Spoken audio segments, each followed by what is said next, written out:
Hello everyone, welcome to another video talking geeky stuff with me, Tenshi. And today's video is another focus manga slash anime creator, Akira Toriyama. For those who don't know who he is the man behind the creator of Dragon Ball, which is probably the most famous anime around the world at the moment. Anyway, Akira Toriyama. So I want to talk about how I love his work. Of course, Dragon Ball, one of my favorite animes of all time. So I want to talk about how I'm more of a fan of his creation rather than his manga work. And I'll explain that during the course of this video. But before that, let's just go to the next slide and Dr. Slump. So this was the first entry point that I was introduced to Akira Toriyama. And if anybody who watched my early videos when I talked about anime in general, you will know that, well, I'll repeat again just in case that no one has watched the first videos, is I'm from UK, London, and a little bit older than most people. And so back then in the kind of early 80s to maybe late 90s in Chinatown, London, there was a video rental store that you can rent videos from Hong Kong, for example. So you can rent movies, TV shows, TV series, anime, cartoons, all that stuff.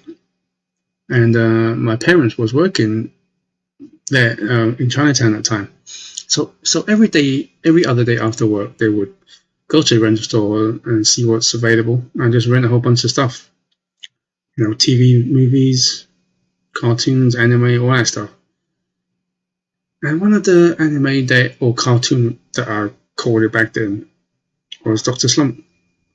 I haven't seen it since over 35 years. That's how long ago I haven't seen it. But I do have some fond memories where, first, I always found his character design very cute, very wacky, The costumes are funny, sense of humor is very funny. So, I knew about that, and it kind of made me laugh a lot, and always looking forward to it. I didn't understand the story. I was probably too young at that time. So that finished, and then, of course, the next anime or cartoon that my mum or my dad would rent was Dragon Ball. And I remember the first thing that I noticed was, is this kind of part of the Dr. Slump kind of series, or maybe a sequel or something like that? And of course, I realized it was a totally different story. It's based on Journey to the West, Monkey King. But even at that young age, I knew it was from the same creator. So moving on to Dragon Ball, the same story. My parents would rent this, and I watched this. Of course, all of these anime will be dubbed into Cantonese.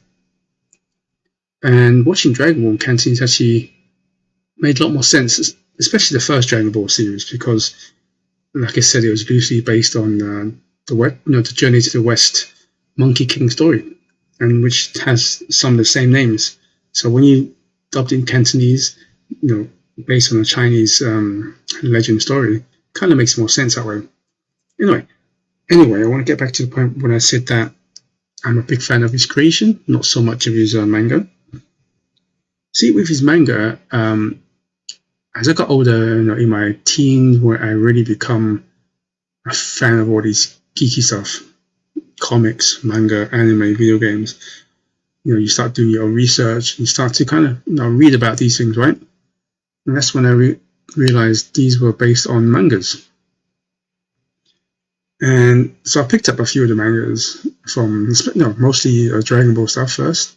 I got a few Dr. Slump, and I kind of did like a few books, because a lot of the books were because I've already watched them in anime and kind of knew the story. So I was kind of reading the same story. So that's why I kind of stopped. I mean, I love his artwork. You know, it's fun, it's wacky, great detail, action sequences are fantastic. But I never kind of got into his manga because I was watching the anime, which kind of told the same story. So if you've watched my previous videos where I did manga focus on other artists like Masamune Shirow or Katsuhiro Otomo, I'm a big fan of their work because A, the artwork, the storytelling, but mainly their mangas because they're self-contained. You know, they don't continue for hundreds and hundreds of issues or books. Just have like a 4, 5, 6, 7 books, you know, and then the story finishes. And then they make an animated movie. So I'm more of that kind of manga reader, where with things like this, it's like, well, I've already seen the anime, and the anime is very close to the manga. You know, it got adapted really well. So that's probably it's just my issue, you know. I mean, fair play to anyone who loves the manga and watched the anime at the same time. So that's what I meant by saying that I'm a big fan of his creation rather than his manga, because I don't think I can call myself a fan of his manga when I haven't read too much of his work. And speaking about creations, not only he created some of the most memorable and famous anime and manga characters of all time, he also character designed some of my favorite video games.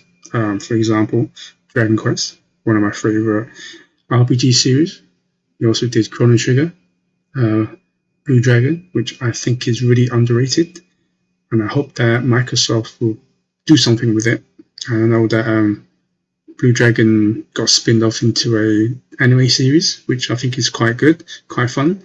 Wasn't amazing, but definitely check that out if you haven't. So yeah, so conclude is I'm a big fan of his creation. I think his creation, his world, his characters, the way he builds them up, his sense of humor. He does, I don't know, kids that look so cute. He does comedy amazing. His action sequences are second to none. Great artist all around. But anyway, please let me know what you think. Are you like me, where you're more of his creation? Have you read any of his mangas? Or do you prefer the mangas or the anime? Let me know. And thank you for watching this, and please like this video if you like it, of course. And please consider subscribing for more talking geeky stuff. Until next time, good morning, good afternoon, and good evening, and please stay safe. Goodbye.